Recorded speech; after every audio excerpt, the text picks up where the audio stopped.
Saving money is not as hard as it looks, but most beginners still fail at it, not because they don't earn enough, and not because they are careless, but because they are missing something very simple that quietly controls every money decision they make. And once you see it, saving money starts feeling surprisingly easy. Number 10. Start by understanding where your money is actually going. Many beginners try to save money without first understanding their current spending, and that is where confusion begins. When you don't know where your income is flowing, saving feels random, inconsistent, and frustrating. It starts to feel like money is disappearing without any clear reason. In reality, money rarely disappears suddenly. It slowly leaks through everyday decisions that feel normal in the moment: small purchases, quick payments, convenience spending, and emotional reactions. Because each decision feels small, it doesn't get noticed. Tracking your expenses, even for a short period, creates visibility, and visibility changes behavior automatically. You begin to notice patterns: how often you spend, where you overspend, and what triggers it. The goal is not to fix everything immediately. The goal is awareness, because once you see clearly, you naturally start making better choices without forcing yourself. For beginners, understanding always comes before control. Number 9. Save first, even when the amount feels insignificant. Most beginners wait for the right moment to start saving, when expenses are low, when income increases, or when everything feels comfortable. But that moment almost never arrives consistently. If you save only after spending, you will usually end up saving nothing, because spending expands to fill whatever money is available.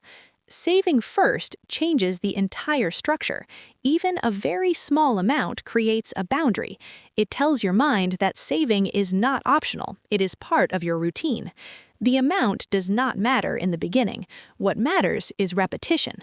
Small, consistent savings build a sense of control, and that control reduces anxiety around money. Over time, confidence grows, and once confidence grows, increasing the amount becomes easier. Number 8. Clearly separate needs from lifestyle wants. One of the biggest struggles beginners face is confusion between what is necessary and what simply feels necessary. Emotion makes many expenses look important. Convenience feels like a need. Comfort feels like a need. Entertainment feels justified after a long day. But when everything feels important, nothing can be adjusted, and saving becomes difficult. Separating needs from wants does not mean removing enjoyment. It means creating clarity. You start to see which expenses are essential for living and which ones are flexible. This clarity gives you control. You can adjust without feeling deprived, and you can spend without guilt because your decisions become intentional. Sustainable saving comes from reasonable adjustments, not extreme restrictions. Number 7. Build systems instead of relying on motivation. Motivation feels powerful, but it is unreliable. It depends on mood, energy, stress, and daily circumstances. On some days, saving feels easy, but on other days, even simple decisions feel exhausting. If your savings depend on how you feel, your progress will always be inconsistent. Systems remove this problem. They reduce the need to decide again and again. When saving becomes automatic, it stops being a mental effort. Automatic transfers, fixed rules, and pre-decided limits reduce decision fatigue. Fewer decisions mean fewer chances for emotional spending. Systems create stability, and stability is what allows savings to grow quietly over time. Number 6. Reduce spending frequency before trying to cut spending categories. Most beginners try to save by cutting things completely. No eating out, no shopping, no entertainment. This feels restrictive and often leads to frustration. And when frustration builds, it usually results in overspending later. A better approach is reducing how often you spend, not what you spend on. Every time you open a shopping app, visit a store, or browse products, you expose yourself to temptation. More exposure leads to more spending. Reducing frequency lowers that exposure naturally. You spend less without feeling restricted. This approach is easier to maintain because it does not feel forced. It feels natural, and natural habits are the ones that last. Number 5, use simple rules instead of complex budgeting. Complex budgeting systems look powerful, but they often overwhelm beginners. Tracking every category, adjusting numbers constantly, and managing details requires effort. And when it feels like too much work, people stop completely. Simple rules are more effective because they are easy to follow. Rules like waiting before buying, spending within a fixed limit, or saving a fixed percentage reduce thinking. Less thinking means more consistency. Consistency is more important than accuracy in the beginning. Simple systems are easier to stick with, and that is what creates long-term results. Number 4, build a small emergency buffer as early as possible. Unexpected expenses are not rare. They happen regularly. Small repairs, sudden needs, urgent payments, medical costs, or situations you didn't plan for. Most beginners assume emergencies are big, rare events, but in reality, it's the small, frequent disruptions that cause the most damage to your savings. Without a buffer, even a small, unexpected expense forces you to break your saving habit. You either stop saving, delay it, or depend on credit, and once that cycle starts, it becomes difficult to recover. A small emergency fund acts like a shock absorber. It takes the impact before it reaches your main finances. Even a modest buffer changes how you react. Instead of panic, there is control. Instead of urgency, there is time to think. This emotional stability is extremely important. When you are calm, you make rational decisions. When you panic, you make expensive decisions.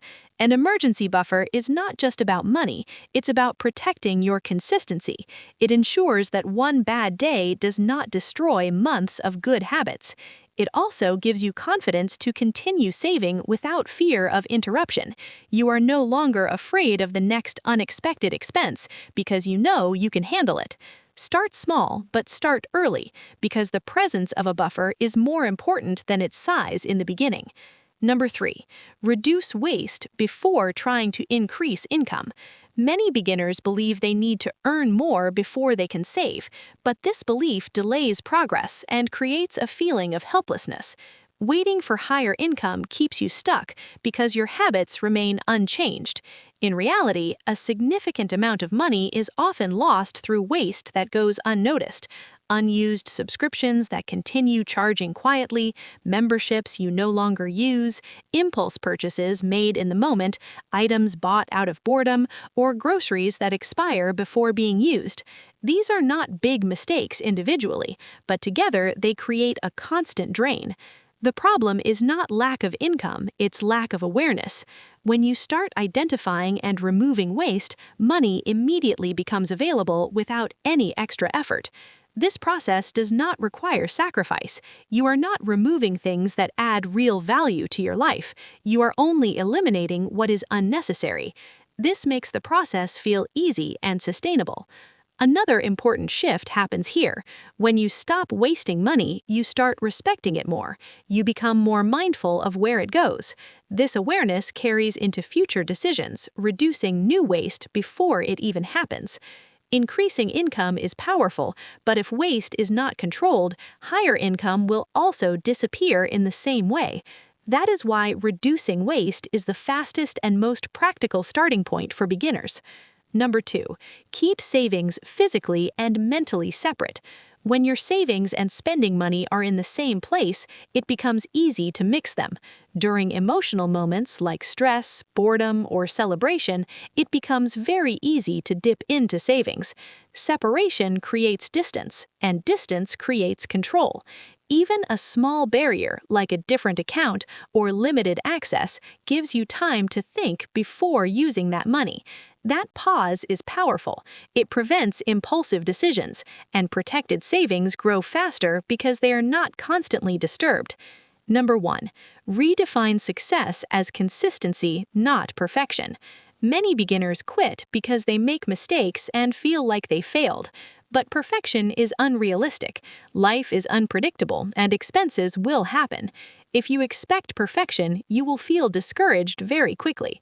Consistency is different. It allows mistakes and learning. Instead of stopping, you adjust and continue. Small, repeated actions over time create real results. Saving is not about being perfect, it's about staying consistent.